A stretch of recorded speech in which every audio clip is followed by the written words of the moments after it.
Does the world ever feel like a computer that's about to crash? Between the heavy news cycles and the constant buzz of social media, it's as if we're trying to run too many error messages at once. Most of us are taught to live within a specific, messy network, a default way of thinking that was designed long before we arrived. This system tries to dictate what we should value and when we should react to the panic of the day. We're told that if we just follow the rules of this grid, we'll be safe. But even the people at the very top of this old structure find themselves trapped by its glitches. Look at a figure like Prince Andrew. He spent a lifetime following the rigid protocols of the old world, yet when the system began to fail, those same rules couldn't save him. He sat in his palace following the old media playbook, even as it was crashing down around him. If a gadget in your pocket behaved this poorly, you'd look for an update. You don't have to live your life on the world's default settings. You can choose to see the world through a much clearer lens. Imagine a new way of seeing, a sleek, quiet web of your own making that replaces the clutter of the old world. This is about self-governance. It's the idea that your own interpretation of what's happening is the only one that truly defines your reality. We see this in people like Beyoncé. She doesn't just wait for the world to talk about her. She gatekeeps her own information, chooses her own timing, and speaks directly to her audience. By refusing to let outside media tell her story, she defines her own truth. When she and Jay-Z move together, they create a unified front. They don't just participate in the world, they manage how the world perceives them, ensuring that the noise outside never breaks their internal focus. This is how you become the architect of your own story.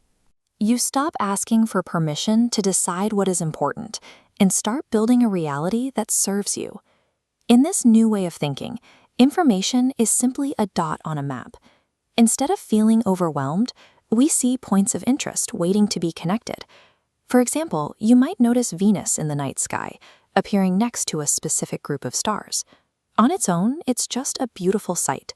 But at that same moment, millions of people are focused on the intense energy of a World Cup match in the stadium below. While the old system sees these as random events, watch how lines snap together. You draw a path between the stars and the stadium, creating a personal connection that makes sense to you alone. The universe provides the dots, but you are the one who draws the lines. It's all just raw data until you decide what it means. But what about the rest? What about the outdated rules, the confusing news, and the social pressure that just doesn't fit your new way of seeing? You don't have to waste energy fighting these things. Simply move them to a separate folder. Imagine taking all those old, noisy ideas and placing them in a spot that's isolated and far away, like the middle of the Australian outback. You can see they exist, but they are too remote to affect your day-to-day life. When the noise of the old world stops being something you have to argue with, it starts to lose its heavy weight. It becomes a totally separate reality that you simply no longer inhabit. When you finally clean up the mental clutter, your thoughts feel like this grid, steady, calm, and working in perfect harmony. When the next chaotic headline tries to rush in, your mind handles it differently.